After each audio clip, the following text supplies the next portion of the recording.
Buenos días para todos. Bienvenidos a este ciclo de conferencias organizados entre la Agencia Nacional de Defensa Jurídica del Estado y ASOCARS. Me presento, mi nombre es Kelly Jiménez, soy asesora jurídica y legislativa de ASOCARS. Nos acompañan por parte de la Agencia de Defensa Jurídica la doctora María Jimena Rincón, coordinadora de la Comunidad del Conocimiento, Jurídica del Conocimiento, el doctor Luis Felipe Guzmán, es asesor de la agencia y quien nos va a acompañar hoy con el tema central que es el precedente ambiental, y la doctora Carolina Azuero y el ingeniero de sistemas de la agencia. Ya contamos con un número importante de participantes y en aras de la puntualidad, pues vamos a dar inicio. Me voy a permitir compartir pantalla para explicarles la agenda que tenemos prevista para el día de hoy.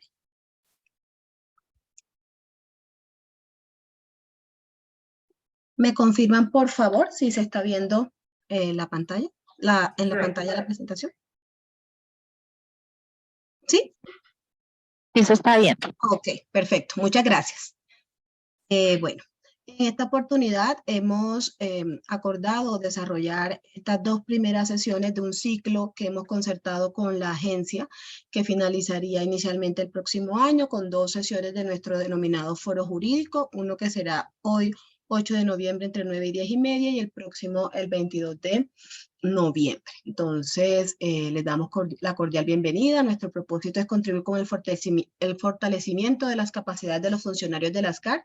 En esta oportunidad está enfocado en los profesionales del derecho de las diferentes áreas de las corporaciones en la alianza con la Agencia Nacional de Defensa Jurídica del Estado. Las reglas básicas para lograr un éxito el desarrollo de este foro. Inicialmente, pues todos mantendremos nuestros micrófonos y cámaras apagadas.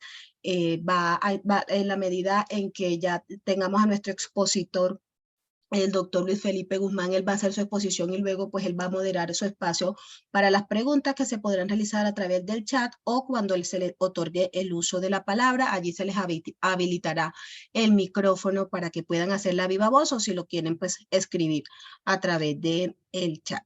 Como siempre, pues unas intervenciones cortas, concisas y respetando los criterios y los puntos de vista de los diferentes participantes, porque esto es un espacio para construir conocimiento y compartir ideas. Entonces, como les contaba, la agenda ya a las 9 de la mañana, bienvenida y explicación de la metodología. Ya en un momento le daré la palabra al doctor Ramón, director ejecutivo de ASOCARS, que nos va a dar un breve saludo. Luego la doctora María Jimena Rincón nos hará una presentación del ciclo de conferencias virtuales. Seguidamente intervendrá el doctor Luis Felipe Guzmán y quien moderará el espacio y nos va a presentar el tema del precedente ambiental. Seguida, y para finalizar, pues una presentación muy corta de la doctora Valentina Trujillo con el portafolio de servicios de asesoría legales de la agencia. Y daremos cierre a esta sesión. Entonces, yo le doy aquí la palabra al doctor Ramón, director ejecutivo de ASOCARS.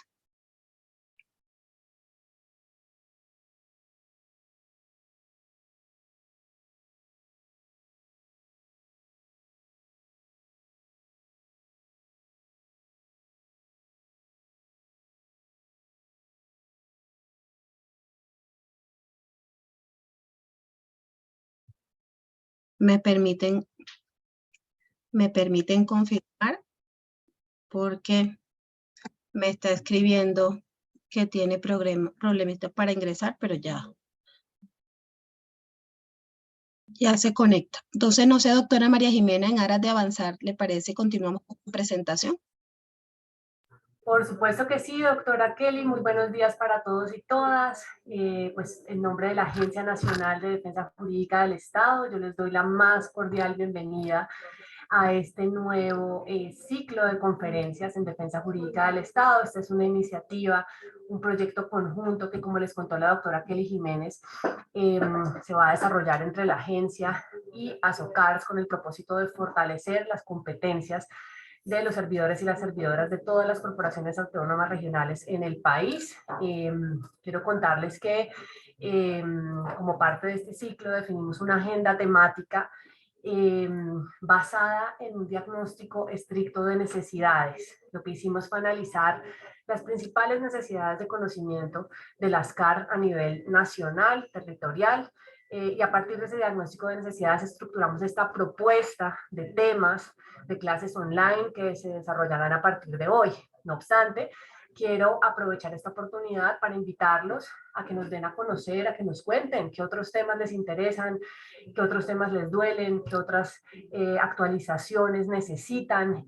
A través del chat durante estas sesiones ustedes nos pueden escribir y con mucho gusto podemos considerar esas necesidades que vayamos identificando para que podamos fortalecer este programa de manera que resulte útil para su día a día.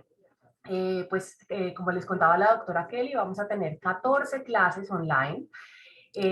Todas se van a desarrollar los martes en esta misma franja horaria, de manera que ustedes puedan planear adecuadamente sus agendas. Se desarrollarán de 9 a 10 y media de la mañana cada 15 días.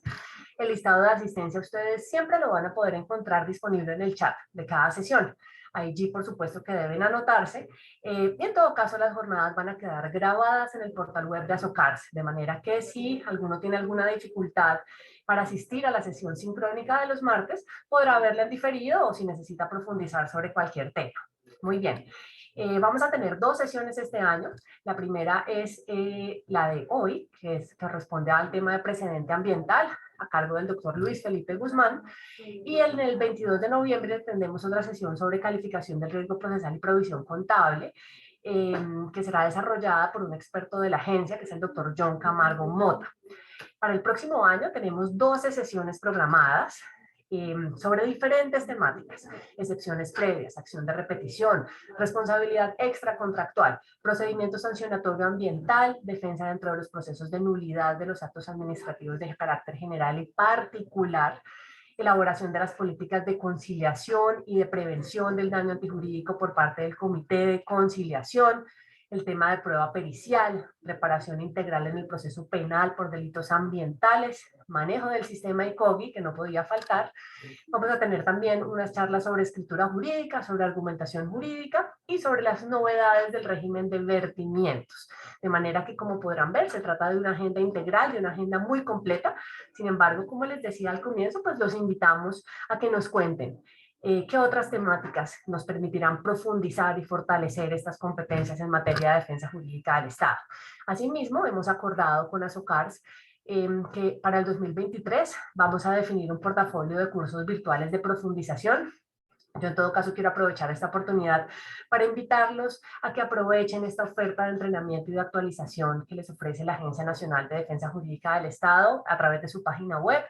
Allí contamos con una serie de cursos sobre diferentes temáticas. Todos son cursos de autoformación que generan una certificación individual. Ustedes pueden avanzar a su ritmo en cualquier día, cualquier hora de la semana. Tenemos diferentes cursos sobre temas jurídicos, no tan jurídicos, procesal laboral, acto administrativo, procesal contencioso administrativo, probatorio, el tema del modelo óptimo de gestión, extensión de jurisprudencia, de manera que los invito también a aprovechar esta oferta y por supuesto pues les deseo éxito en este proceso de aprendizaje. Muchas gracias por acompañarnos el día de hoy y estamos a su disposición para todo lo que necesiten. Que tengan un feliz día.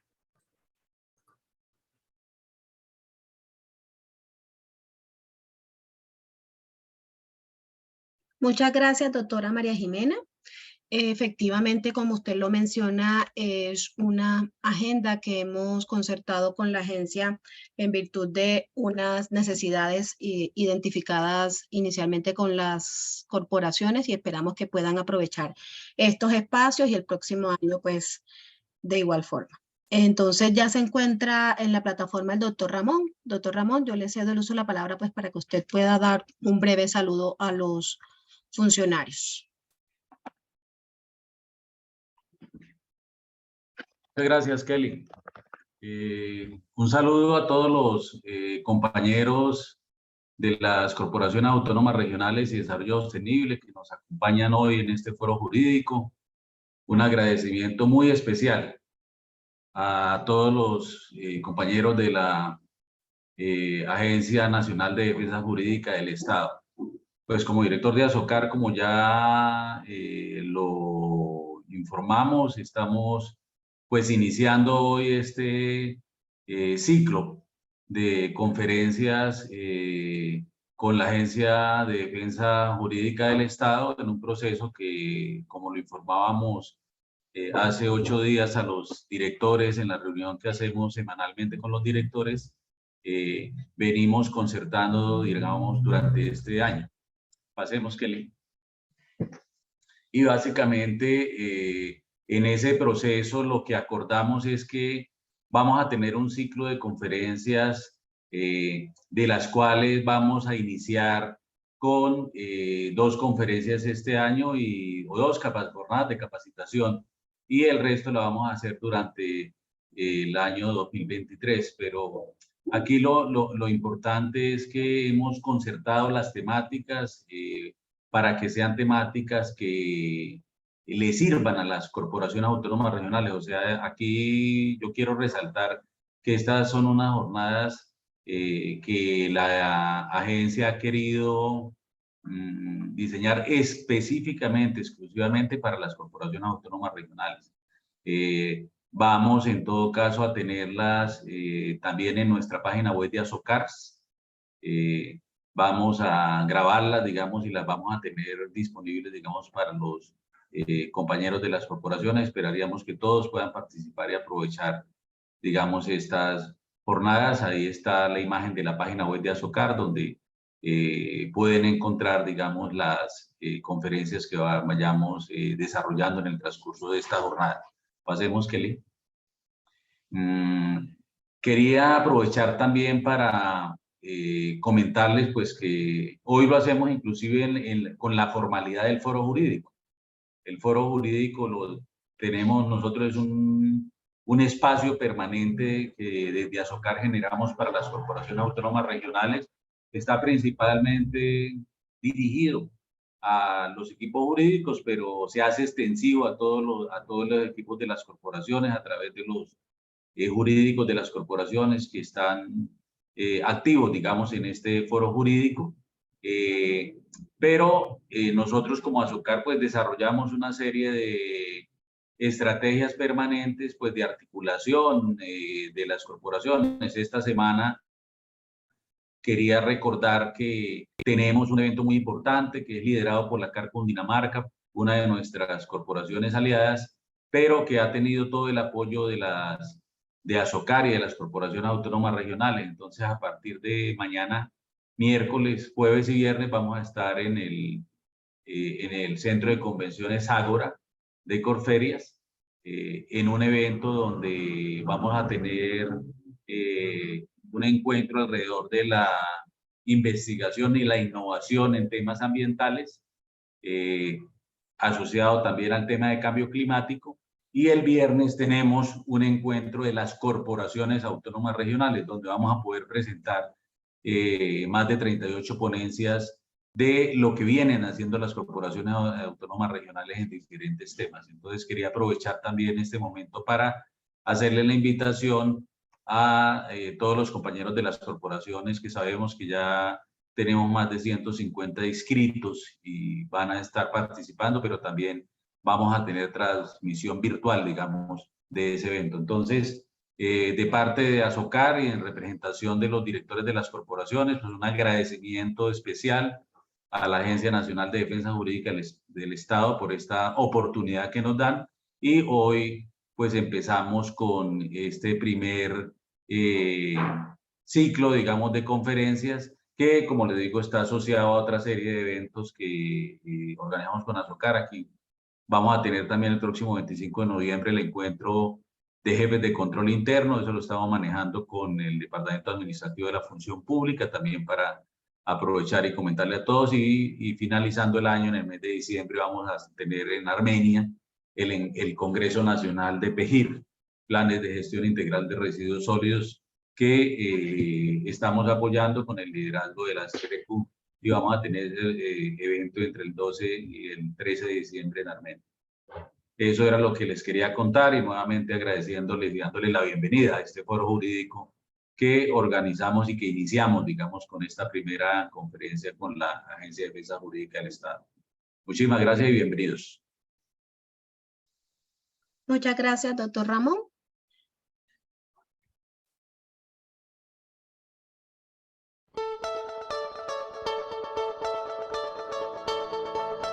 La Asociación de Corporaciones Autónomas Regionales y de Desarrollo Sostenible ASOCARS es la Casa de las Corporaciones. Es una entidad sin ánimo de lucro creada mediante escritura pública del 31 de octubre de 1996 y su sede única está en la ciudad de Bogotá. Se rige por las normas del derecho privado con personería jurídica, autonomía administrativa y patrimonio propio. ASOCARS asocia y representa a las corporaciones autónomas regionales y de desarrollo sostenible, que son las entidades operativas del Sistema Nacional Ambiental SINA, que ejecutan en el territorio la Política Nacional Ambiental y que tienen jurisdicción en todas las regiones del país. ASOCARS fue creada ante la necesidad de establecer criterios comunes para la defensa de los principios constitucionales de autonomía y descentralización de las CAR, definidos por la Constitución Verde de 1991, que se materializan en la expedición de la Ley 99 de 1993. En este contexto, actualmente ASOCARS tiene como misión articular a las CAR y representarlas a nivel nacional en el marco de su régimen constitucional y legal para su defensa, fortalecimiento y posicionamiento, funciones claramente distintas a las de sus asociadas. Durante 25 años de vida institucional, ASOCARS ha liderado el seguimiento a iniciativas legislativas de interés de las CAR, como el fortalecimiento del SINA, régimen sancionatorio ambiental, transferencias del sector eléctrico, sistema general de regalías, pago por servicios ambientales, entre otros. Ha promovido foros jurídicos y de control interno de las CAR en temas como licenciamiento ambiental, elección de directores generales, SECOP y análisis de auditorías, y ha prestado asistencia a las corporaciones en temas relacionados con su fortalecimiento institucional. En los últimos años, la asociación ha promovido la articulación con los sectores productivos mediante diálogos intersectoriales y mantiene agendas de trabajo con el Ministerio de Ambiente, ANLA, ANM, Congreso de la República, gremios, Unidad Nacional para la Gestión del Riesgo de Desastres, Fuerzas Militares, Ejército, Policía Nacional, así como con entidades de cooperación internacional como CEI, GIZ, Holanda, FAO, USAID y Unión Europea. De igual forma, promueve el posicionamiento nacional de las CAR, presentando la gestión que realizan en los territorios en diferentes medios de influencia nacional, como los espacios institucionales de la Comisión de Regulación de Comunicaciones, o plasmando los avances misionales en temas como recurso hídrico, fauna, flora y áreas protegidas, en publicaciones como la denominada Gestión de las CAR, Percepción y Realidad. A partir del conocimiento del territorio y la experiencia regional, durante el año 2020, en medio de la emergencia sanitaria, las CAR siguieron trabajando y desde ASOCARS promovieron la suscripción de acuerdos a nivel nacional para trabajar de manera conjunta y articulada estrategias como la de Restaurarte, relacionando la conservación de ecosistemas con los sistemas alimentarios, y educación ambiental hacia una cultura ambiental responsable y ética para la sostenibilidad, y a nivel regional para impulsar la lucha contra la deforestación, como la de las autoridades ambientales del Chocó biogeográfico, y coordinar acciones conjuntas de liberación de fauna silvestre y siembra de árboles a partir de experiencias tan significativas como la de Banco 2. ASOCARS trabaja para que en el año 2024 sea reconocida como la entidad que, además de articular y representar a las CAR, fomenta acciones encaminadas al fortalecimiento de la administración técnica responsable y autónoma de los recursos naturales renovables en sus jurisdicciones.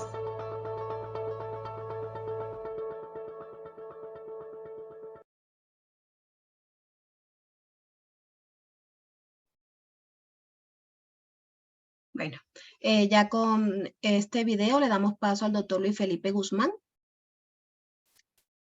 Buenos días, doctor. Bienvenido. Hola Kelly, ¿cómo estás? Muchas gracias. Bueno, yo voy a compartir mi pantalla. Un saludo muy especial a todos y todas quienes se han conectado a este primer encuentro en el marco de este interesante proyecto que lidera la Agencia Nacional de Defensa Jurídica del Estado con el apoyo de ASOCARS. Primero, un agradecimiento, por supuesto, a la doctora Marta Lucía Zamora y por su conducto a la doctora María Jimena por la invitación que nos han hecho a participar.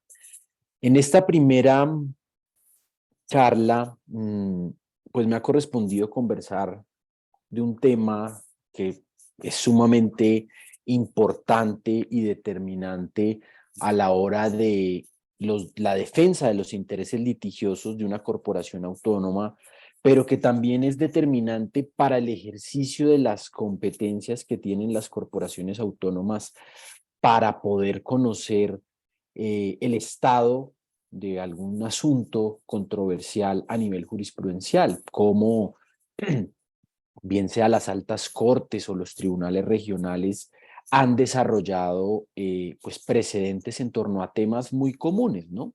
Entonces nos pareció muy importante iniciar este ciclo de conferencias conversando en torno al precedente ambiental, a efectivamente proporcionar una serie de herramientas para la construcción de líneas jurisprudenciales, como esas herramientas que le permiten a ustedes que están en la defensa de los intereses litigiosos de las corporaciones poder fortalecer las líneas de defensa a partir de los precedentes ambientales. Diría yo que la primera línea jurisprudencial que debería uno conocer al hacer un ejercicio de defensa de los intereses litigiosos de una corporación son esas tres líneas o esas tres subreglas que la Corte Constitucional en un primer momento estableció en cuanto a ese régimen de autonomía constitucional con el que habían sido concebidas. Recordemos ese primer fallo que declaraba inexequible la posibilidad de que el Ministerio de Ambiente fuese la segunda instancia de los actos administrativos,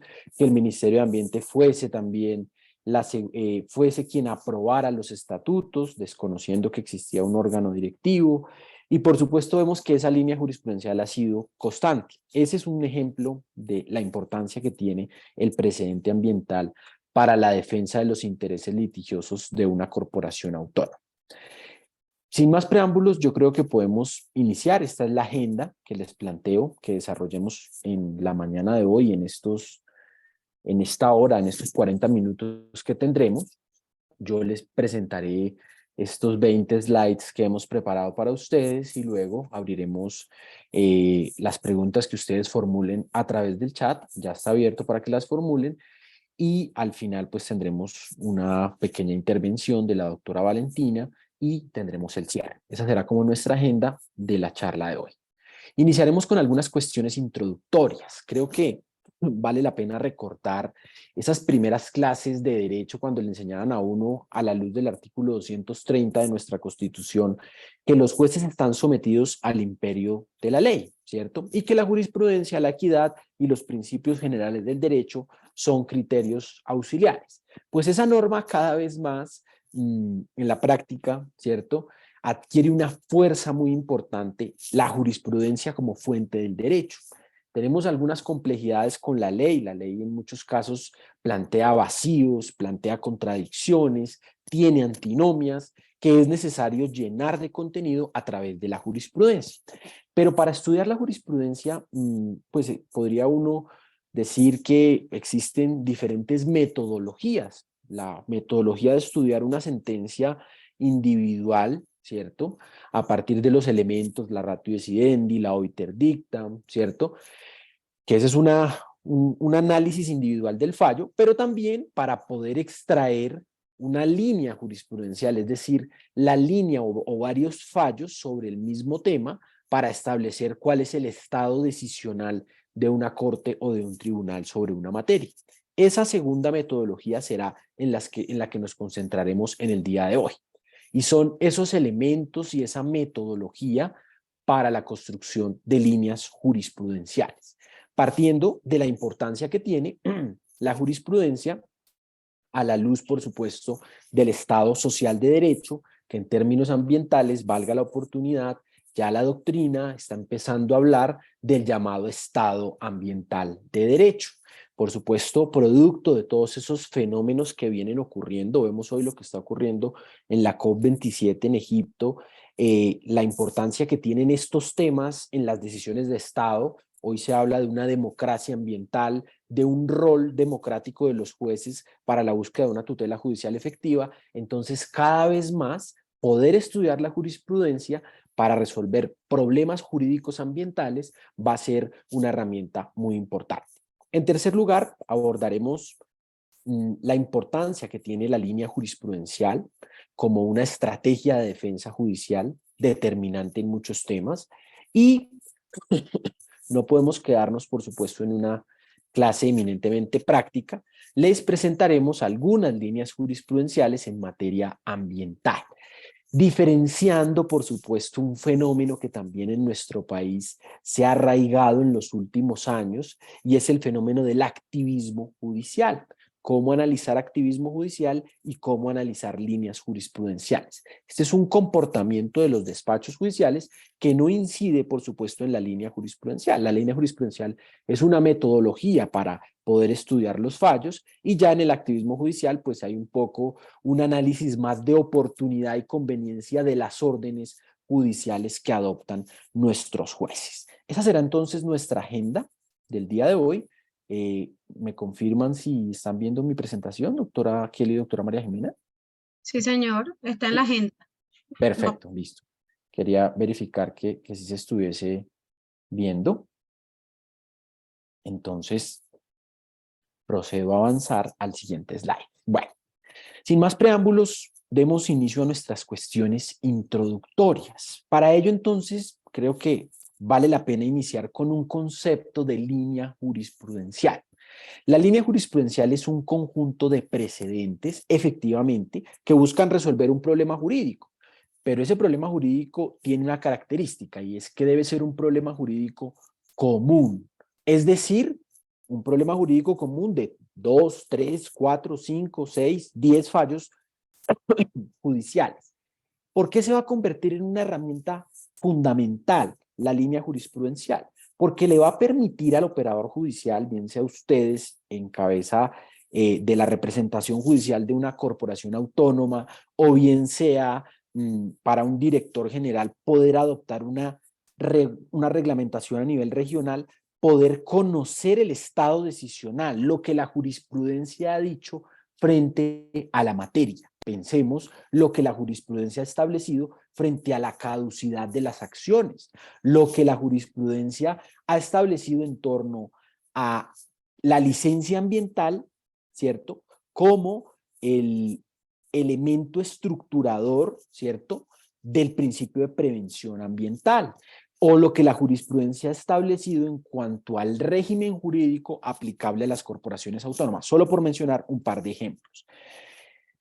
Pero entonces la línea jurisprudencial, el primer elemento es un conjunto de precedentes, el segundo, un problema jurídico común, ¿cierto? Y el tercero es una idea abstracta, ¿cierto?, que efectivamente le permite al operador judicial poder establecer las soluciones que ha dado la jurisprudencia frente a ese problema.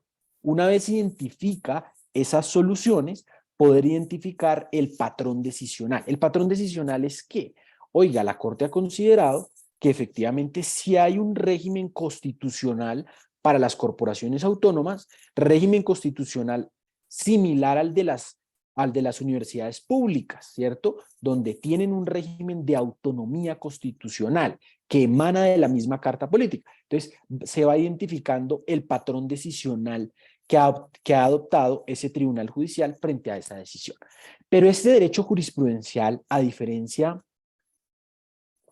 del derecho de la ley, tiene una característica sobresaliente, y es que la jurisprudencia se va consolidando de manera lenta y progresiva. Para poder identificar una línea jurisprudencial no se requieren meses, se requieren años para poder consolidar el patrón decisional de un órgano judicial frente a un tema en concreto. Eso hace, por supuesto, que el ejercicio de línea jurisprudencial tenga que ser un ejercicio profundo, exhaustivo y a partir de una metodología. No es que yo coja, normalmente en muchos casos, algunos colegas dicen, no, es que la línea jurisprudencial frente a los derechos de la naturaleza, recordemos este tema de derechos de la naturaleza que las cortes han reconocido como sujetos de derechos a elementos de la naturaleza, la Amazonía, el páramo de Pisba que fue revocada, bueno, el Parque Nacional Natural Las Hermosas, los nevados. Entonces podría uno decir, bueno, la línea jurisprudencial de la Corte Constitucional ha establecido que los elementos que conforman el medio ambiente, fauna, flora, biodiversidad, son sujetos de derechos. Sería una premisa errada, porque no es la línea jurisprudencial, son unos fallos aislados. Habría que construir una línea jurisprudencial en torno a ese problema jurídico común. Pero el segundo elemento introductorio que vale la pena recordar o que vale la pena destacar es por qué hablar de líneas jurisprudenciales en un sistema jurídico como el colombiano. Recordemos que nuestro sistema jurídico, ¿cierto?, es un sistema de derecho romano-germánico, donde la principal fuente, pues, es la ley, ya lo hemos dicho, pero la jurisprudencia se entiende que es la ley en un sentido amplio y material, porque interpreta la ley, ¿cierto? Entonces uno diría, pero hablar de precedente en un sistema romano-germánico, pues parecería un tanto extraño. Tal vez tendría más cabida hablar de precedente en un sistema anglosajón, sistemas del common law, donde el precedente es la principal fuente. Pero esas diferencias entre sistema de derecho romano-germánico y sistema de derecho del common law, ¿cierto?, o anglosajón, cada vez más las diferencias se atemperan y cada vez más para los sistemas de derecho romano-germánico la jurisprudencia es una fuente muy importante. Por eso les mencionaba la disposición constitucional, el artículo 230, que habla que los jueces en sus providencias solo están sometidos al imperio de la ley. La equidad, la jurisprudencia, los principios generales y la doctrina son criterios auxiliares.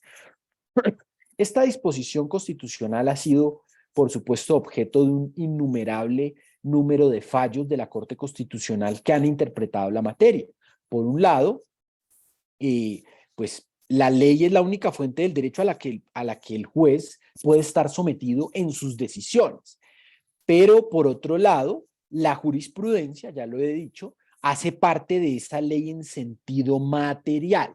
Y esa interpretación es la que hace vinculantes los fallos de los altos tribunales. Sumado a ello, también vamos a encontrar en el CEPACA, la ley 1437 de 2011, nuestro Código de Procedimiento Administrativo, una figura que se llama la figura de la extensión de los efectos de fallos de unificación a casos similares. Entonces uno diría, bueno, cada vez más se desarrolla a nivel legal y se positivizan figuras para hacer vinculante la jurisprudencia.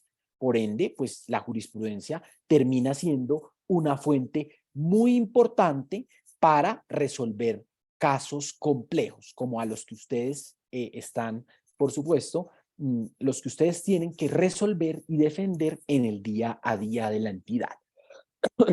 Para ello, entonces, creo que ya lo hemos dicho, perdón, me devuelvo un momento, la importancia de la línea jurisprudencial es evidente, la necesidad de construir línea jurisprudencial, incluso en muchos casos, no para hacerle la tarea al despacho, pero sí para hacerle ver al despacho que violar o desconocer una línea jurisprudencial en la materia podría tener unas repercusiones incluso de ir en contra de la misma ley, ¿cierto? En un sentido amplio y material. Por eso, no basta con hacer alegaciones basadas en el derecho positivo, sino deben ser alegaciones y debe ser una argumentación jurídica basada en el derecho positivo con un apoyo importante en las líneas jurisprudenciales que han abordado las altas cortes en la materia. Ustedes dirán, bueno, ¿y la línea jurisprudencial solamente se puede analizar o se puede construir para fallos de cortes? No. También se puede hacer línea jurisprudencial para fallos de tribunales. Incluso en algunos casos donde es necesario hacer los llamados juicios de convencionalidad, ¿cierto? Es necesario ver los fallos de nuestro sistema regional de protección de derechos humanos, que es el sistema interamericano, y también poder identificar estándares jurisprudenciales aplicables a casos colombianos. Tercer elemento de estas cuestiones introductorias, los dos elementos más importantes de un fallo judicial.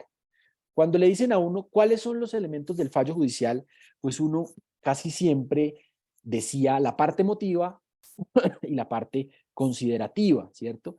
Las motivaciones que llevaron al despacho y el resuelve, ¿cierto? Esa es una forma de identificar las dos partes fundamentales de un fallo, pero a la luz de la línea jurisprudencial, las dos partes más importantes son la ratio decidendi y la obiter dicta. La ratio decidendi es sin duda la parte más importante para el operador del derecho, para el operador deóntico, porque la ratio decidendi de un fallo es lo que constituye precedente y es lo que constituye una regla jurisprudencial que va a ser, por supuesto, que deberá ser aplicada a casos futuros que conserven los mismos patrones decisionales. Ustedes dirán, o sea, el precedente es inmutable. No, el precedente, lo hemos dicho en el primer slide, ¿cierto? Es progresivo, es lento y muta. El precedente también debe dar una respuesta a los problemas sociales. Entonces, es la primera premisa del precedente o de la línea jurisprudencial. Puede cambiar. Incluso un despacho judicial puede apartarse del precedente, pero ese apartarse del precedente debe ser fundado. Deberá motivar las razones, el por qué el Tribunal Administrativo de Boyacá se aparta del precedente que ha establecido el Consejo de Estado, la sección primera, en torno a la revocatoria de las licencias ambientales. Tendrá que motivar las razones para inaplicar esas reglas, ¿cierto? O para modificar. En algunos casos dice, oiga, mire, esa regla jurisprudencial no se aplica a este caso porque es que este caso no tiene una causa similar a la que estudió el Consejo de Estado en los 3 fallos, donde reiteró y donde se consolidó una línea. Ya vamos a ver algunas clasificaciones en torno a la línea jurisprudencial. Si lo va a modificar, también habrá que justificar la modificación de la línea jurisprudencial. Esa es la primera parte. Esta es la, dicho en términos sencillos, esta es la razón de la decisión. El por qué el despacho judicial toma esa decisión. Y la ratio decidendi es la interpretación o la concreción normativa de las disposiciones jurídicas aplicables.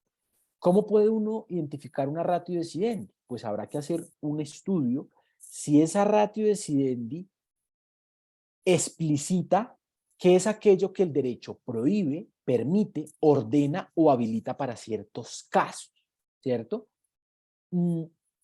La Corte Constitucional y el profesor Carlos Bernal Pulido, en un artículo muy interesante que se llama El precedente judicial, definen la ratio decidendi como esa fuerza persuasiva que tiene, por supuesto, la ratio decidendi para consolidar un precedente a casos futuros, pero a casos futuros que tengan supuestos de hecho idénticos o análogos, ¿cierto? Entonces aquí uno diría, bueno, primer elemento, ratio decidendi, y solamente ese es el único elemento. No, hay un segundo elemento que es la obiter dictum o obiter dicta, que son otras razones que llevaron a tomar la decisión, ¿cierto? No la razón que termina siendo vinculante, son otras razones. Aquí normalmente para el ejercicio de la línea jurisprudencial, la obiter dictum o la obiter dicta puede dar unos elementos o unos elementos o unos juicios de valor interesantes, pero que no son vinculantes, que no constituyen precedente. Entonces, cada vez más, el cuarto elemento introductorio, ya pasamos a nuestra segunda parte, cada vez más se consolida la necesidad de hablar de línea jurisprudencial, doctrina del precedente, ¿cierto? La jurisprudencia como fuente no auxiliar, sino obligatoria y más importante, y cada vez más se vuelve, por supuesto, no solo para los apoderados de las entidades o los apoderados de las personas naturales o jurídicas, sino que también para los mismos jueces. Ellos también tienen la tarea de identificar el precedente al interior de sus despachos y, por supuesto, fuera de sus despachos, en las altas cortes o en sus superiores jerárquicos. Entonces, aquí es la segunda diferenciación, precedente horizontal y precedente vertical. El precedente horizontal, sus propios fallos.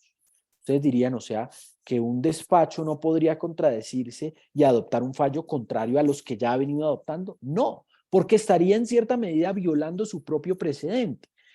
Y en cierta medida el precedente es vinculante, pero también, por supuesto, existe la posibilidad de apartarse del mismo precedente o del precedente de las altas cortes, siempre y cuando exista una motivación suficiente y adecuada que lo motive a ello.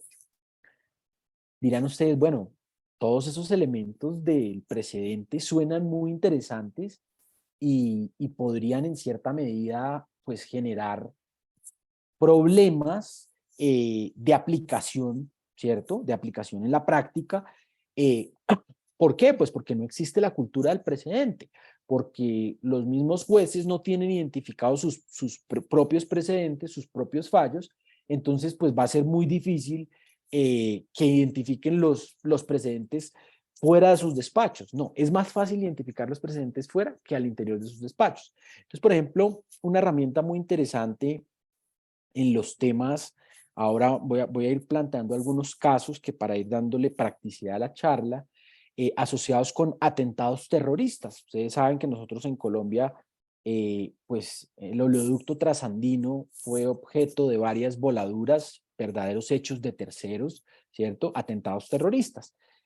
Varias acciones de grupo han cursado sobre la materia, casi todas pues en jurisdicción del Tribunal Administrativo de Nariño. Entonces uno podría decir, han sido varias acciones de grupo. ¿Tendría el Tribunal Administrativo de Nariño que respetar su propio precedente? Pues habría que hacerle ver al despacho en sede de una contestación de demanda o en sede de unas alegaciones de conclusión la importancia que tiene en aras de respetar principios constitucionales como la igualdad, ¿cierto? Un principio fundante del Estado Social de Derecho, que el despacho observe y por supuesto garantice la aplicación a casos idénticos o análogos, la misma que ya le ha dado en el pasado. Y también, pues esos fallos, muchos de ellos han subido en segunda instancia al Consejo de Estado y pues han sido también confirmados o revocados, también hacerle ver al despacho, en este caso del ejemplo, al Tribunal Administrativo de Nariño, la importancia que tiene respetar el fallo vertical de la alta corte, en este caso del Consejo de Estado. Y que si bien se va a apartar de ese precedente o de esa línea jurisprudencial, pues habrá que motivarlo en la sentencia para hacerle ver la justificación suficiente y adecuada de apartarse del mismo.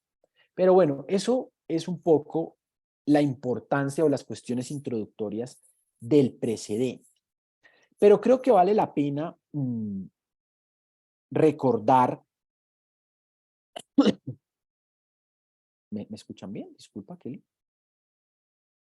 Sí, señor, se fue el video, pero lo estamos escuchando. Ah, es que me Ya, decía ahora señal sí. inestable, pero ya, bueno. Ya volvió. Diría uno, bueno, muchas gracias. Diría uno, bueno, el precedente en la teoría, efectivamente, como una metodología, como una herramienta de defensa judicial, puede ser muy, muy interesante y muy importante. Pero ¿qué está pasando en la práctica? Uno siempre, cuando conversa de estos temas, pues debe ver la teoría y la práctica, ¿cierto? Porque las dos deben dialogar. Y si no, pues sería un tema un poco eminentemente teórico. ¿Qué está pasando en la práctica? Que se viene consolidando la teoría del precedente. Sin embargo, el profesor Carlos Bernal Pulido identifica dos obstáculos para que se consolide la teoría del precedente.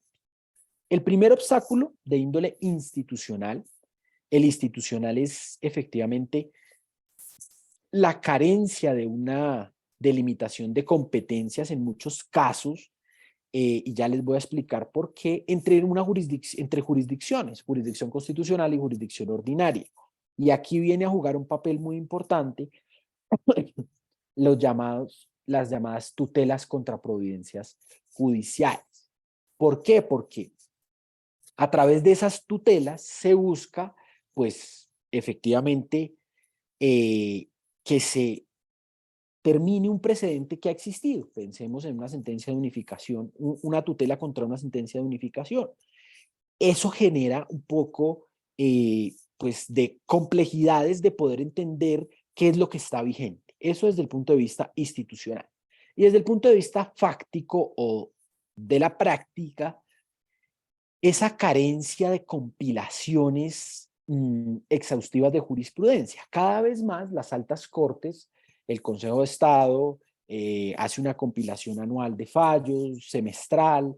La Corte Constitucional creo que es la que más ha avanzado en la divulgación de sus fallos, pero se quedan en escenarios de divulgación, no en escenarios de una dogmática que analice, que construya de manera sistémica los llamados precedentes en cada una de las materias. Esas son un poco las cuestiones introductorias. Veamos ahora cómo se construye una línea jurisprudencial. ¿Qué será entonces el primer elemento de una línea jurisprudencial? Pues el problema jurídico. Sin problema jurídico no habrá ni sentencia ni línea jurisprudencial. Por eso el planteamiento correcto del problema jurídico va a ser determinante para que la línea jurisprudencial quede bien construida. Ustedes dirán, bueno, ¿y cómo se construye un problema jurídico? Debe ser efectivamente una pregunta que encabece la línea jurisprudencial y que le permita al intérprete, llamémosle al intérprete, al operador judicial, identificar varios pronunciamientos judiciales, ¿cierto?, a través de la relación de estos con otros materiales normativos. Una pregunta bien formulada nos va a conducir, pensemos, aquí hay varios ejemplos que les hemos traído, pensemos en esta pregunta. ¿Corresponde a la Corte Constitucional decidir en todos los casos sobre la sustitución constitucional de manera oficiosa, teniendo en cuenta su función de guardiana de la Constitución? Hay dos tesis, sí y no, ¿cierto? Vemos que el problema jurídico debe ser lo suficientemente amplio que le permita al intérprete poder identificar e interpretar varios pronunciamientos judiciales. Primera pregunta, una línea jurisprudencial, ¿cuántas sentencias requiere? Va a depender de cada caso en concreto. Siquiera 3, ¿cierto? O algunas líneas, podría decir uno, por la relevancia de la materia, 2. Pero no puede existir una línea jurisprudencial solamente de un fallo. Estaríamos solamente frente a un fallo aislado, que no podría analizar esos varios pronunciamientos judiciales frente al problema jurídico planteado. Ese es el primer elemento. Segundo elemento, la identificación de los posibles escenarios constitucionales. Ustedes dirán, bueno, ¿y cuáles son esos escenarios constitucionales o contenciosos? Aquí hay que ser muy cuidadosos, porque después de haber planteado el problema jurídico de manera amplia, ¿cierto? Aquí hay que acotarlo a algunos escenarios constitucionales, que es la llamada zona de choque de intereses. Y aquí, seguramente, dependiendo el espacio del escenario constitucional, habrá que identificar unos subescenarios constitucionales, es decir, ir delimitando en la medida de lo posible cada subescenario constitucional. Pensemos que el problema jurídico está enfocado en torno a la existencia o no de derechos adquiridos en materia ambiental, un tema bastante polémico y de bastante litigiosidad. Después de haber identificado el problema jurídico asociado a la existencia o no de derechos adquiridos, ¿cierto?, a través de una licencia, ¿cierto?, a través de un permiso menor, vamos a ir identificando unos subescenarios constitucionales o contenciosos. El primero, la posibilidad de revocatoria del acto administrativo. Segundo, ¿cuáles son los subescenarios para que proceda el restablecimiento de derechos? ¿Cuáles son los subescenarios para garantizar que esos actos administrativos fueron expedidos por funcionarios competentes y no existió desviación de poder? Es decir, ir identificando subescenarios constitucionales en torno a ellos. Pero ¿cuál es el camino? El camino entonces es problema jurídico, escenarios constitucionales o contenciosos, subescenarios constitucionales, y de esos subescenarios se van a extraer las reglas jurisprudenciales. Estas deben ser precisas y concretas. No podemos tener una regla jurisprudencial de más de una hoja, porque entonces ya estaríamos frente al fallo completo. No se estaría extrayendo de esa sentencia o de ese fallo una regla aplicable al caso en concreto. Tercer elemento de la línea jurisprudencial, las llamadas opciones polares.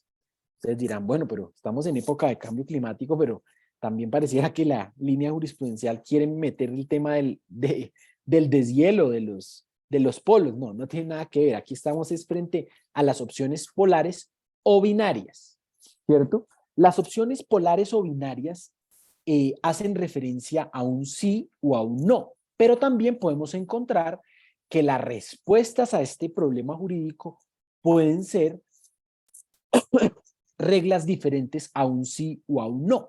Es decir, que no necesariamente la respuesta a este problema jurídico y a estos escenarios y subescenarios debe ser un sí o un no. Va a depender de cada caso en concreto. Por ejemplo, las sentencias del Consejo de Estado. La regla que busca dar solución al caso en concreto está más allá de un sí o un no. Entonces aquí ustedes dirán, bueno, ya esos tres elementos, a veces los nombres son un poco complejos. Esto a mayor detalle lo ha desarrollado el profesor Diego López Medina como una metodología muy exhaustiva y muy seria. Pero ustedes dirán, bueno, ¿y cómo identifico yo cuál es la jurisprudencia que me va a aplicar a esta línea jurisprudencial? Ese es el trabajo sin duda más importante después de formular bien el problema jurídico.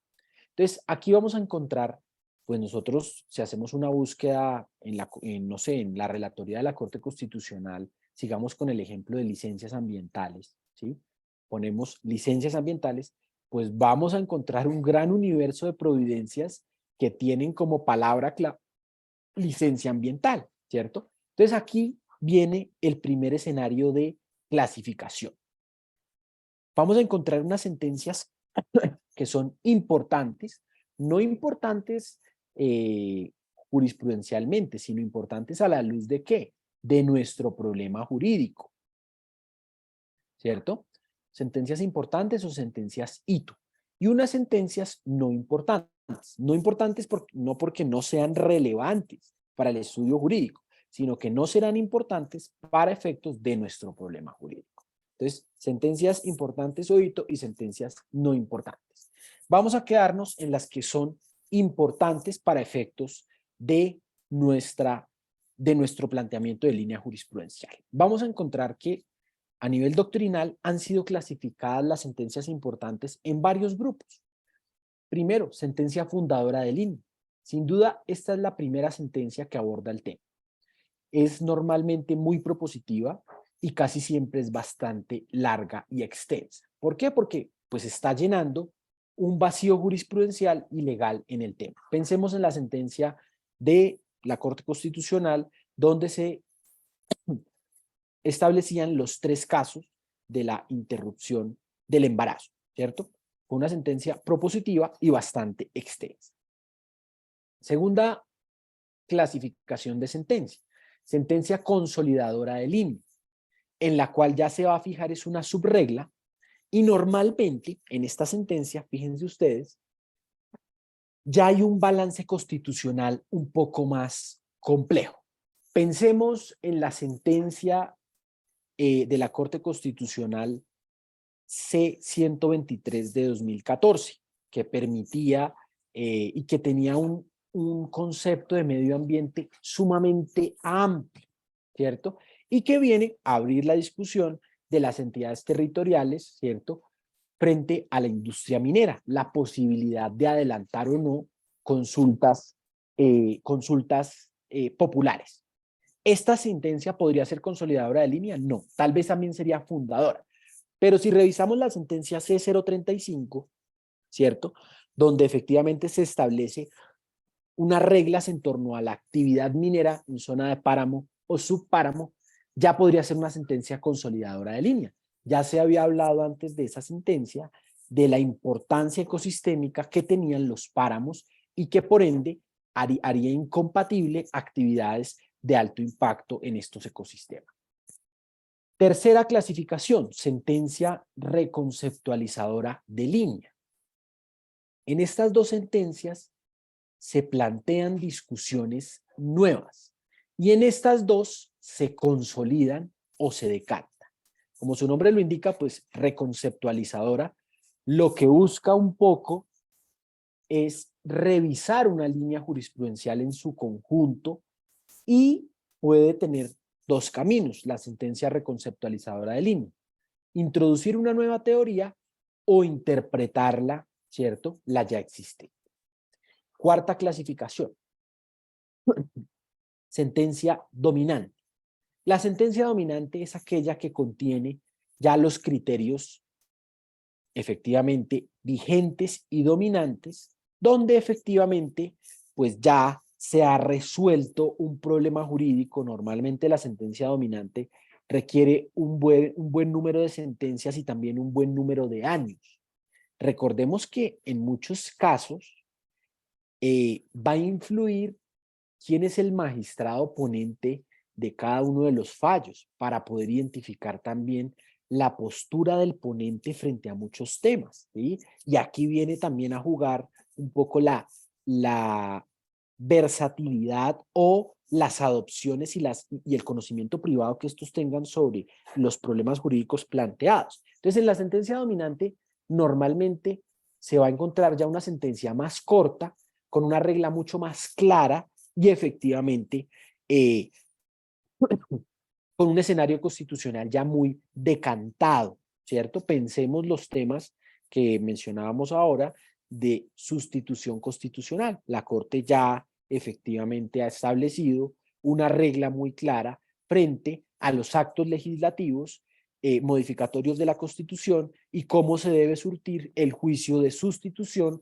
de la Constitución y por supuesto las llamadas cláusulas pétreas de la Carta Política. Entonces estos son los tres elementos más importantes. ¿Cómo se hace? ¿Cuál es la metodología para la construcción de una línea? El profesor Diego López plantea varias etapas. El primer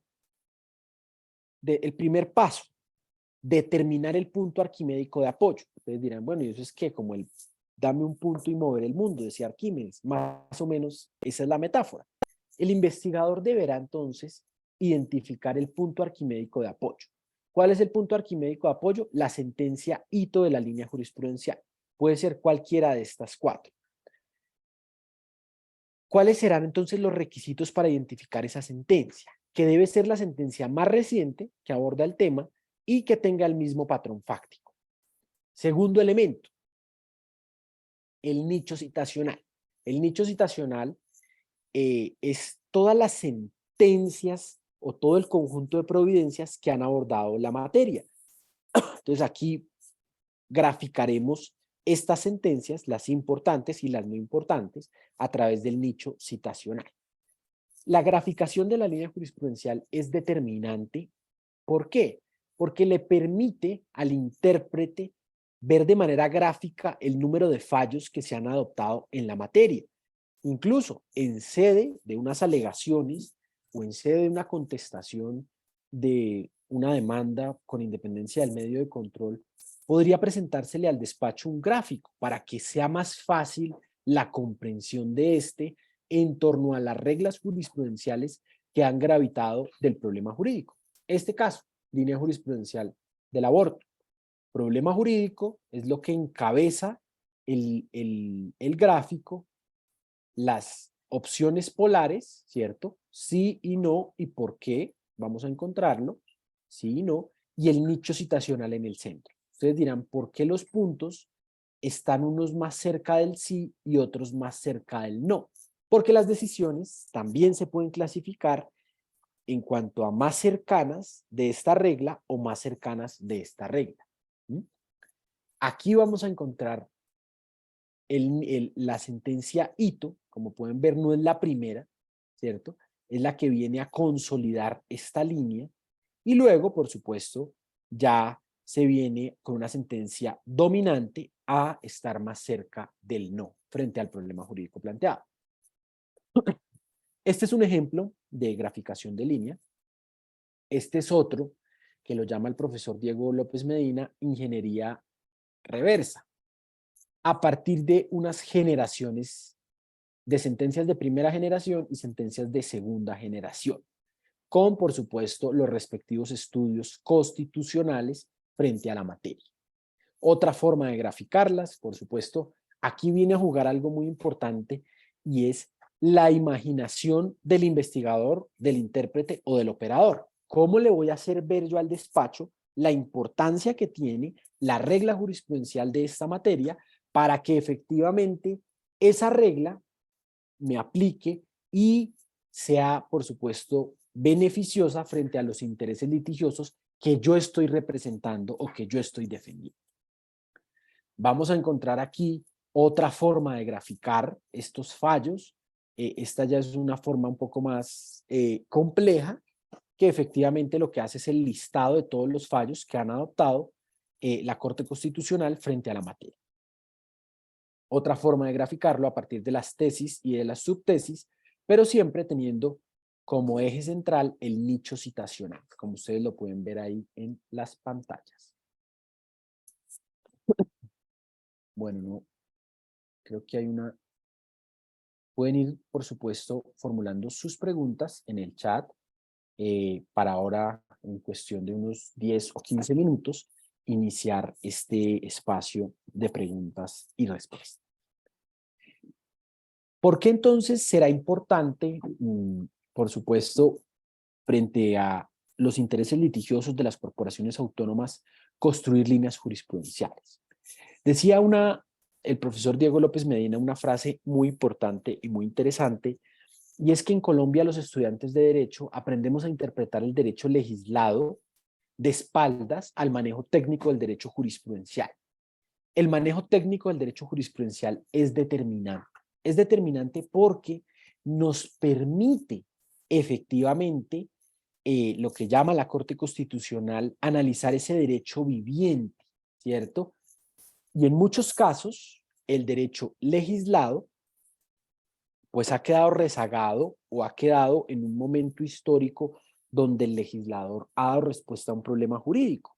Pero en muchos casos es necesario que este derecho viviente efectivamente entre a llenar, por supuesto, esas controversias y, por qué no decirlo, con fallos que hoy nos permiten ver efectivamente en nuestros órganos de cierre un poder judicial que es bastante vanguardista, que es bastante altivo, que es bastante enérgico y que en cierta medida pues es innovador frente a las nuevas teorías del derecho.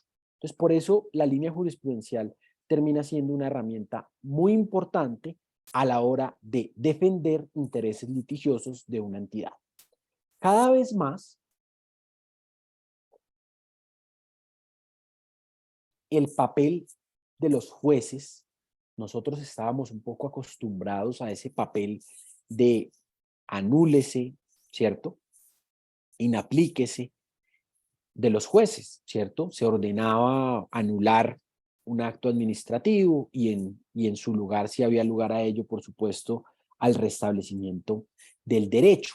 Pero cada vez más estamos viendo que el juez viene transformando en muchos casos de manera acelerada este tipo de sentencias, y estamos viendo una administración judicial material donde se crea derecho efectivamente a partir de la interpretación de una norma, y en algunos casos, no en todos, incluso se va mucho más allá y se desarrollan herramientas de política pública en sus decisiones.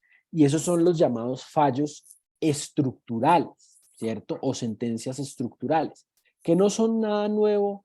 En otros escenarios se les conoce como sentencias piloto, macrosentencias, o en el contexto anglosajón se les conoce como structural injunction, órdenes estructurales, que buscan efectivamente reconocer un problema jurídico masivo, generalizado de violación de derechos, y que el juez se convierte en la única solución frente a ese problema. Algunos ejemplos en el escenario colombiano de estos fallos estructurales: los temas de hacinamiento carcelario, los temas de víctimas. Diría uno, bueno, en materia ambiental podría uno sostener que existen fallos estructurales. Tal vez los jueces no les han dado ese nombre de manera expresa, pero si aquí hay, por supuesto, me imagino que están funcionarios de la Corporación Autónoma Regional de Cundinamarca que han tenido que soportar, dicho en el buen sentido de la palabra, el seguimiento de una sentencia como la sentencia del Río Bogotá. Este es un fallo estructural.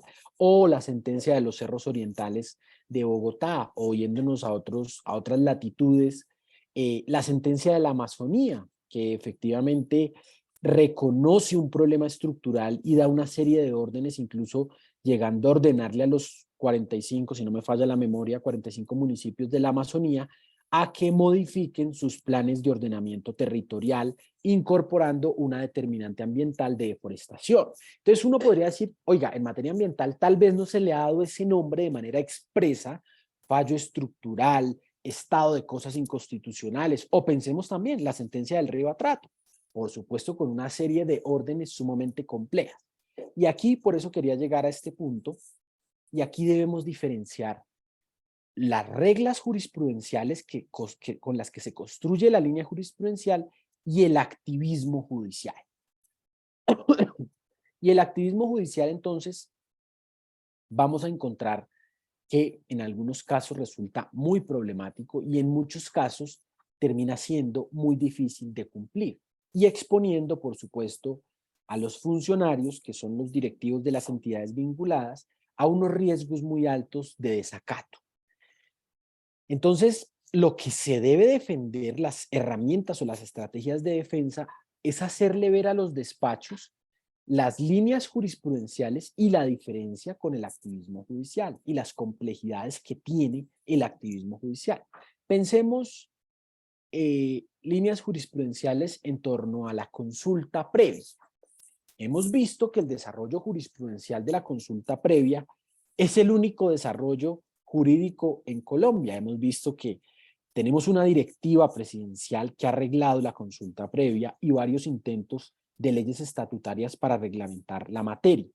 Pero si yo estoy en sede de un proceso judicial y tengo que defender el no haber agotado la consulta previa de determinado acto administrativo expedido, ¿cierto?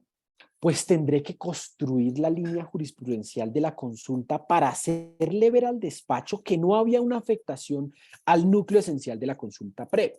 O pensemos también en los temas de participación ciudadana, que resultan muy problemáticos y bastante complejos. Pensemos en los temas asociados con las llamadas audiencias públicas ambientales.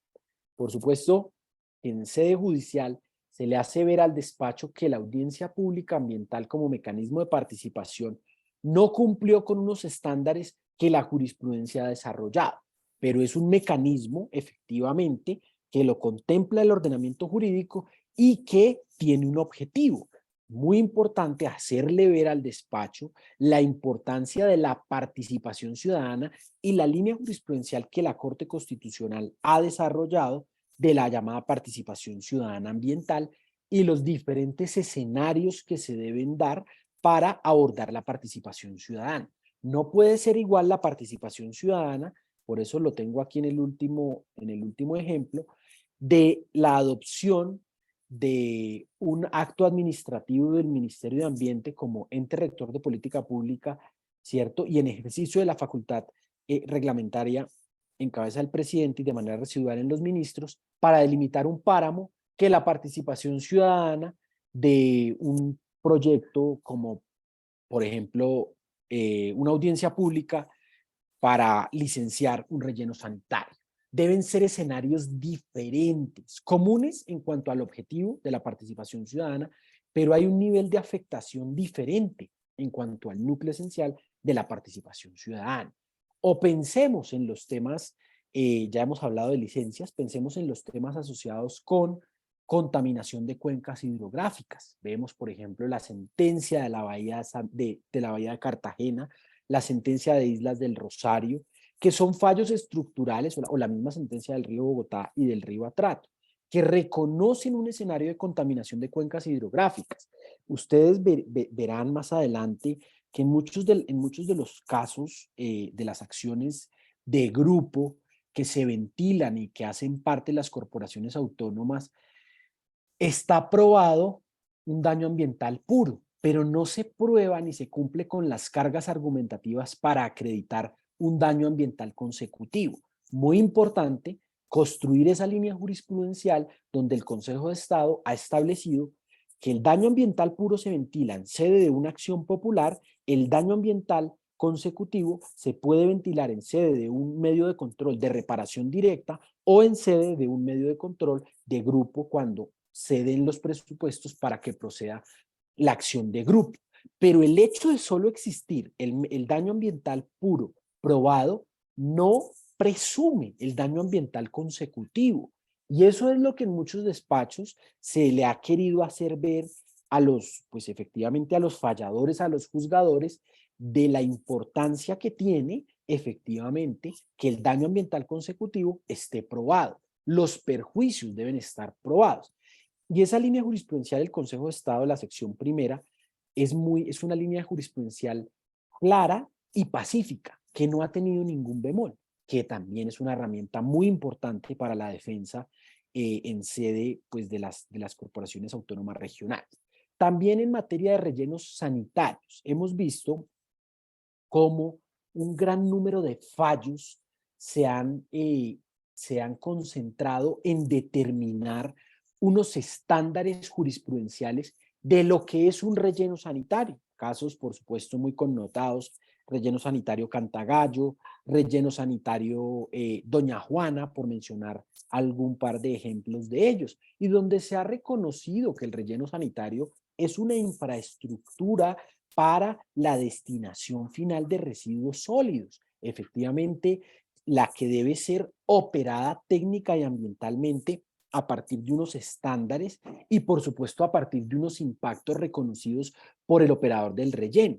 Pero no se puede tampoco presumir que por el hecho de estar ubicado en la jurisdicción de determinada corporación autónoma 5 o 6 rellenos sanitarios, cualquier hecho asociado al relleno sanitario deben presumirse los perjuicios. Es necesario, por supuesto, el Consejo de Estado y la Corte Constitucional ha sido un poco más, por supuesto, más amplia, por ejemplo, en el caso del relleno sanitario Cantagallo, que ordenó el licenciamiento nuevamente del relleno y adelantar el trámite de consulta previa por la presencia de las comunidades indígenas del pueblo zenú en el área de afectación directa de este relleno.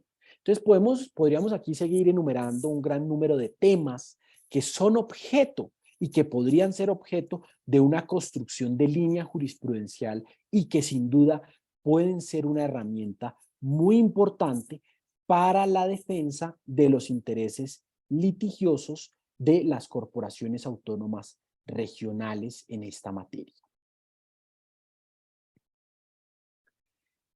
Este, por ejemplo, es un caso de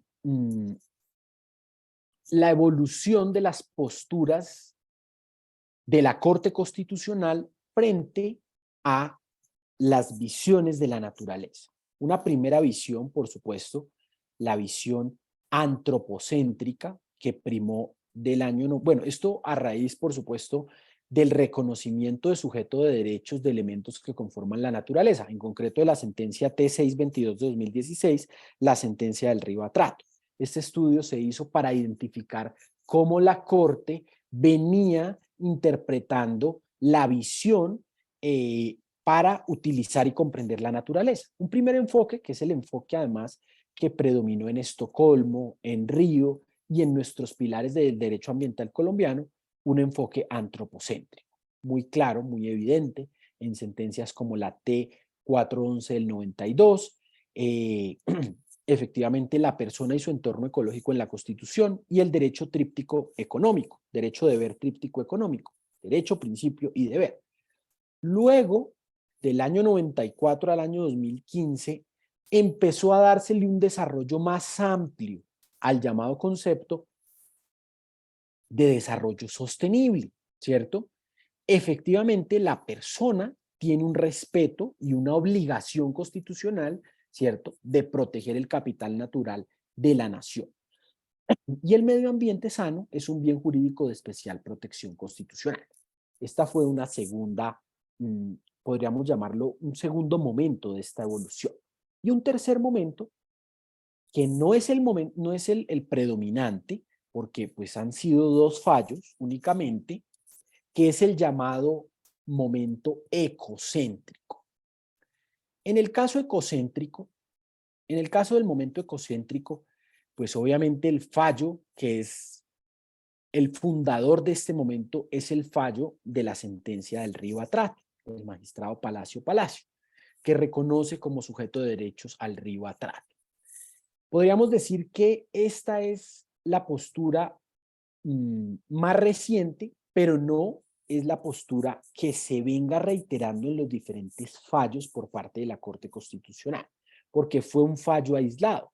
Recordemos, por ejemplo, el habeas corpus del oso Chucho.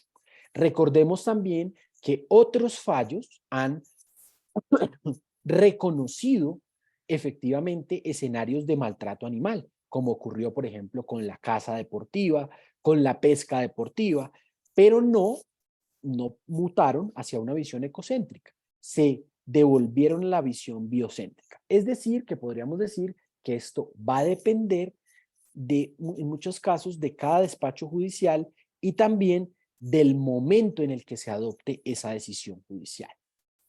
Esta es otra forma de graficar el nicho citacional a partir efectivamente de unas sentencias hito.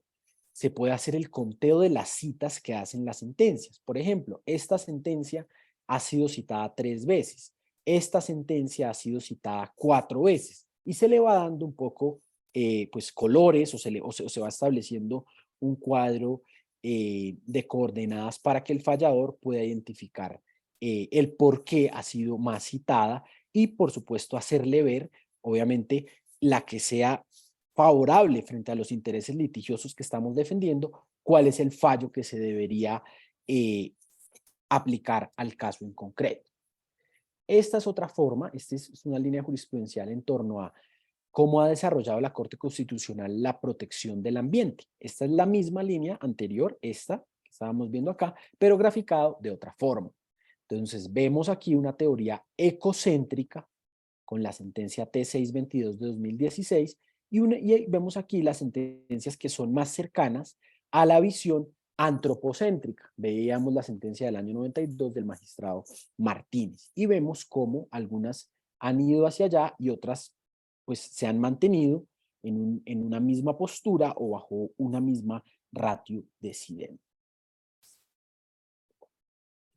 Y yo creo que con ello, pues podemos concluir, de acuerdo al tiempo que generosamente me han asignado, en estos 2 libros que son de mi autoría, pues podrán de pronto consultar en mayor detalle algunos elementos pues de juicio dentro de la metodología. Como ustedes pueden ver, esta metodología, o sea, ustedes dirán, bueno, y necesariamente se deben agotar cada uno de los pasos que usted nos ha presentado. No necesariamente. En muchos casos pueden ustedes construir su propia metodología para la construcción de la línea jurisprudencial. Lo importante que es que en los actos de defensa se plasmen las reglas jurisprudenciales que deben ser tenidas en cuenta a la hora de resolver el caso en concreto. Es decir, utilizar la jurisprudencia como una fuente muy importante para la defensa de los intereses litigiosos, pues de la nación en general, pero en el caso pues de las corporaciones autónomas, de cada una de las corporaciones autónomas y de desarrollo sostenible, que por supuesto la litigiosidad es muy alta asociada a diferentes temas que por supuesto algunos han sido desarrollados por la jurisprudencia, otros no. En caso de que no hayan sido desarrollados por la jurisprudencia, pues no habrá que construir línea jurisprudencial. En caso de que sí, podrán ser una herramienta muy importante para fortalecer la postura que ustedes están defendiendo.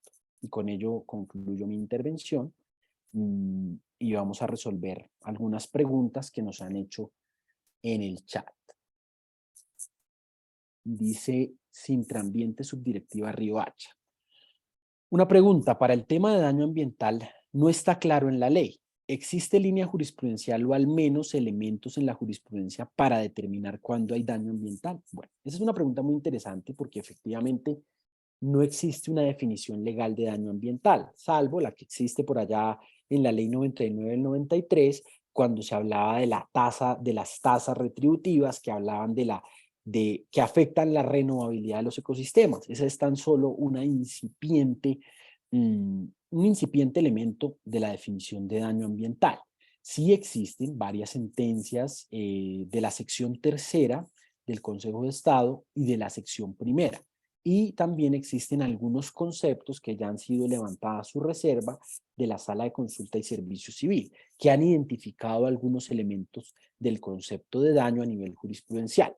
Pero yo diría que también en la Corte Constitucional, cuando se ha hablado de los principios de evitación del daño ambiental, principio de prevención y principio de precaución, se han identificado estándares para hablar del daño ambiental. Ahora mismo cursan 3 proyectos de ley que hablan de los llamados pasivos ambientales y allí se busca establecer por parte pues, del legislador algunas definiciones de daño, porque sigue siendo un vacío muy grande que las autoridades ambientales se ven enfrentadas pues, a llenar de contenido en el marco, por supuesto, de sus competencias. Entonces sí existe un vacío muy grande en cuanto a daño ambiental.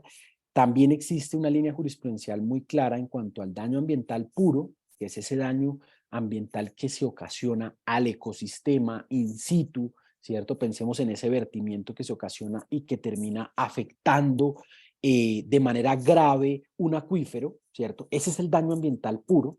Y el daño ambiental consecutivo es ese daño como consecuencia de ese daño ambiental puro. Pensemos en el ejemplo del vertimiento, ese daño ambiental consecuencia que se genera como consecuencia, como su nombre lo indica, o también se le conoce en la doctrina como daño ambiental impuro, ¿cierto?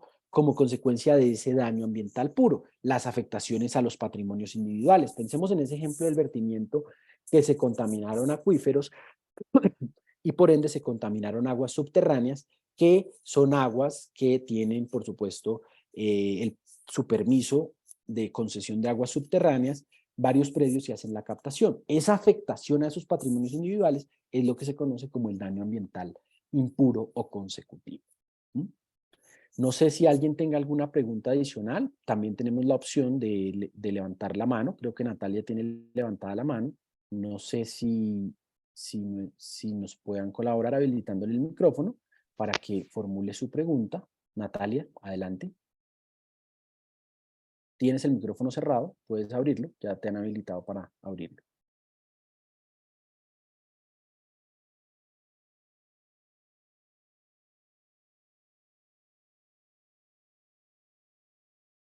Natalia.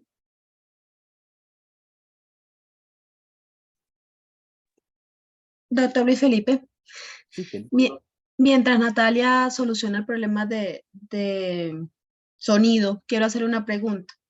La procedencia, la pertinencia de la construcción de una línea jurisprudencial cuando nos encontramos con un auto de unificación de la misma Corte Constitucional. El caso concreto es el siguiente, es a título como obviamente este espacio académico. Hace algunos años nos abocamos a construir la línea jurisprudencial sobre el régimen de autonomía de las corporaciones. Desde el año 94, pues haciendo un estudio de, usted conoce la cantidad de sentencias en varios sentidos. Durante ese estudio, bueno, y habíamos identificado un auto de unificación de la Corte del año 2009 respecto de la naturaleza jurídica y de la autonomía de las corporaciones. Entonces, en el marco de lo que usted nos ha explicado y retomando un poco sus últimas palabras, si ya la Corte en un auto de unificación, pues digo, esta es mi posición unificada frente a este tema, etcétera, etcétera, ¿qué tan pertinente o procedente sería abocarse a construir esa línea de pronto, no sé, para encontrar algunos aspectos que no se hayan tocado en ese auto de unificación o nos quedamos ya con esa posición de la Corte? Bueno, Kelly, pues esa es una pregunta muy interesante y es si ese auto tiene una fuerza vinculante mayor o si entra a desplazar los demás pronunciamientos jurisprudenciales. Habría que identificar un poco en razón a qué se produce ese auto y también identificar pues si la Corte después de ese auto ha variado o no su postura frente a la autonomía de las corporaciones autónomas bajo el entendido de ese régimen constitucional con el que han sido concebidas, no por el legislador, sino por el constituyente, ¿cierto? Entonces, habría que revisar el auto en razón a qué se produce ese auto y hacer el estudio de línea jurisprudencial si esa postura fijada por la Corte en el auto de unificación ha variado o se ha mantenido incolume, para establecer si esa es la nueva línea jurisprudencial de la Corte frente al tema. Pero el hecho de que sea un auto de unificación no desplaza las demás sentencias, ¿sí? Salvo que la Corte de manera expresa diga como, vamos a inaplicar todo lo que se ha dicho frente a la materia y esta va a ser nuestra postura. Ese puede ser un ejemplo, pero no es suficiente. Tendrá la Corte después de ese auto que reiterarlo efectivamente, pues para ver si ha respetado su propio precedente frente al problema jurídico en concreto. Muchas gracias. A ti, Kelly. No sé si Natalia ya puede abrir su micrófono, ya está habilitada.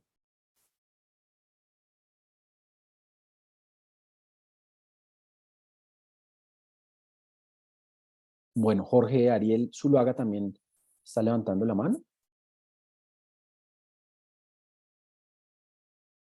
No sé, Jorge, si nos escuchas. Si ya puedas abrir tu micrófono, ya creo que te han habilitado para abrirlo. Y si quieres abrir tu cámara para formular la inquietud, tenemos 5 minutos para atender las preguntas y le damos paso a la doctora Valentina Trujillo. Jorge, si quieres abre tu micrófono, ya lo puedes abrir. En la parte de abajo está el micrófono. Silenciar y reactivar audio.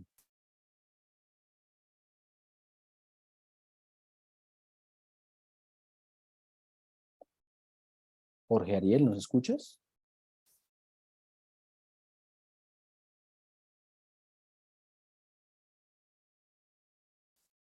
Bueno, están aquí ya y ya pueden hacer su pregunta, pero no, creo que tienen problemas para abrir su micrófono. Entonces, pues entendería que no tenemos más preguntas. La presentación queda disponible para efectos de este curso. Muchas gracias a ustedes, por supuesto, por la participación. Creo que también hay otra inquietud de Sebastián Ricaute Franco. ¿Las sentencias arquimédicas son las mismas fundadoras?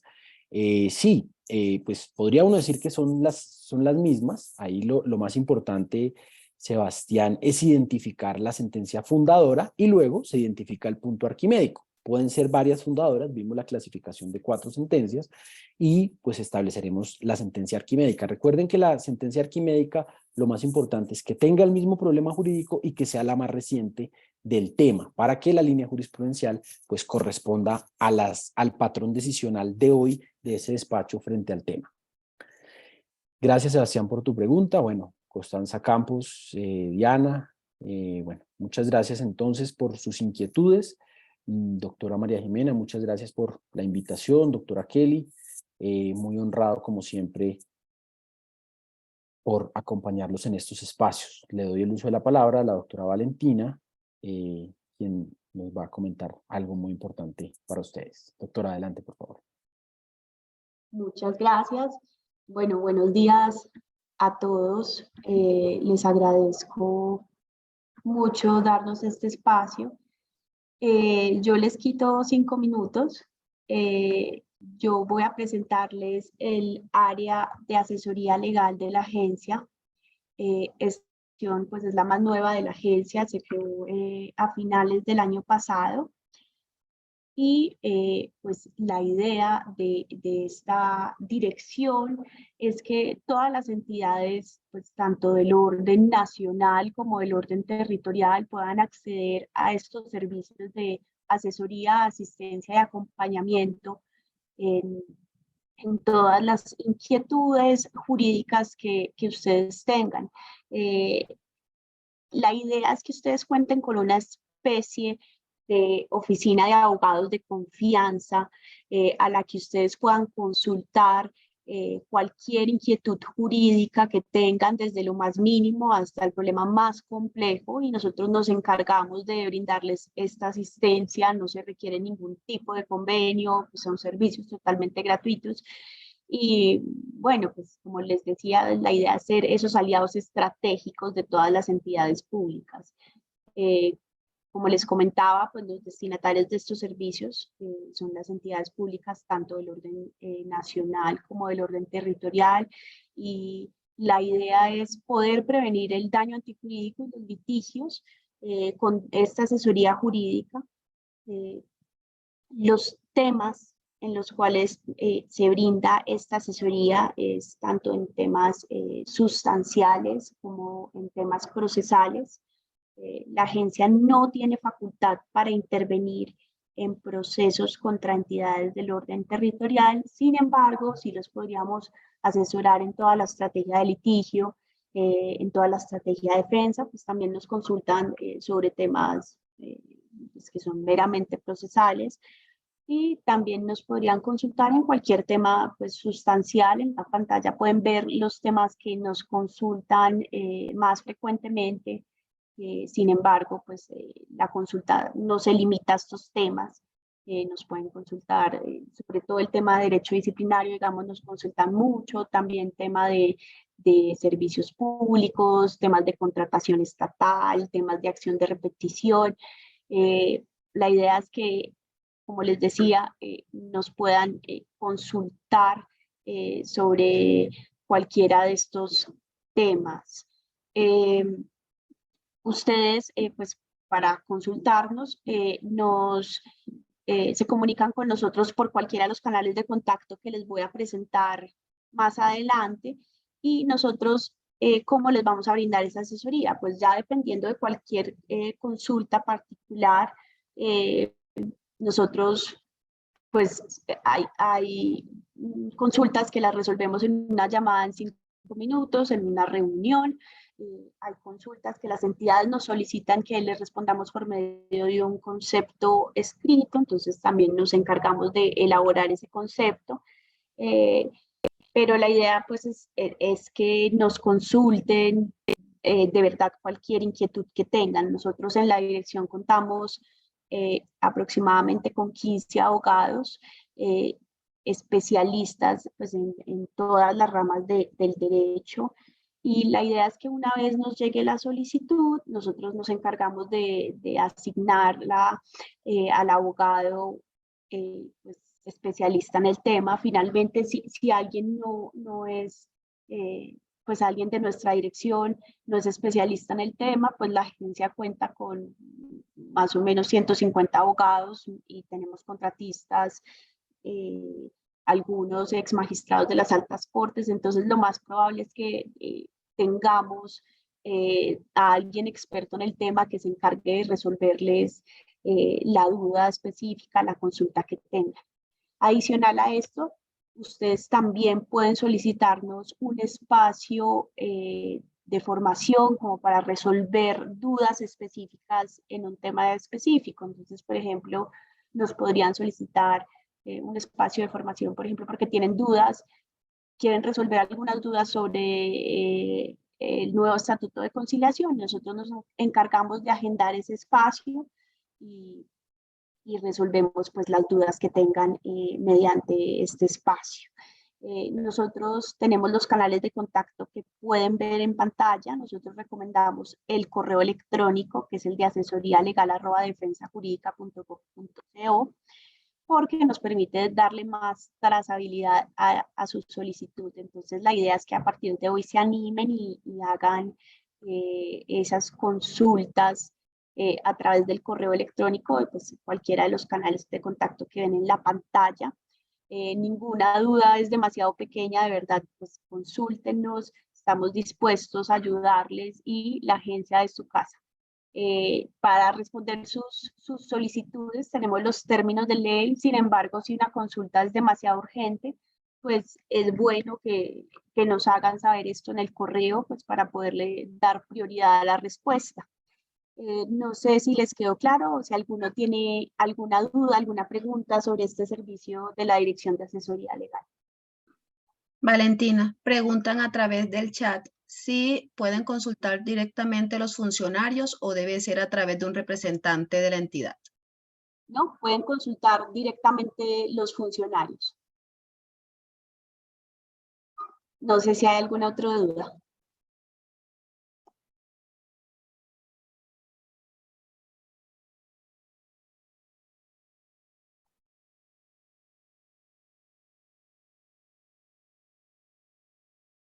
Creo que no. No, aquí estoy revisando el chat, no. Respecto a este servicio, solamente esa que acabo de leer. Listo, bueno, muchas gracias. Vale. Le doy la palabra a la doctora Kelly. Muchas gracias, doctora Valentina. Bueno, les recordamos a quienes no hayan diligenciado el registro de asistencia, está en el chat, es muy importante pues para efectos de poder quedar registrados en el desarrollo de esta conferencia y les puedan llegar directamente también las invitaciones de los siguientes ciclos. Muchas gracias al doctor Luis Felipe por su excelente conferencia, creo que nos aclaró muchas inquietudes que teníamos respecto a este tema y esperamos pues seguir encontrándonos en otros escenarios, doctor Luis Felipe. Y a todos los funcionarios, muchas gracias por su participación. Tuvimos una muy buena participación, más de 180 funcionarios conectados en un momento, entonces quiere decir que estamos llenando las expectativas de los funcionarios de las corporaciones autónomas regionales. Les extendemos la invitación para el siguiente ciclo de conferencia, que va a ser el martes 22 de noviembre, que va a ser el último de este año, y retomamos el 17 de enero. El siguiente tema es calificación del riesgo procesal y provisión contable. Entonces, los esperamos a todos el próximo martes 22 de noviembre a las 9 de la mañana. Muchísimas gracias y que tengan un feliz día.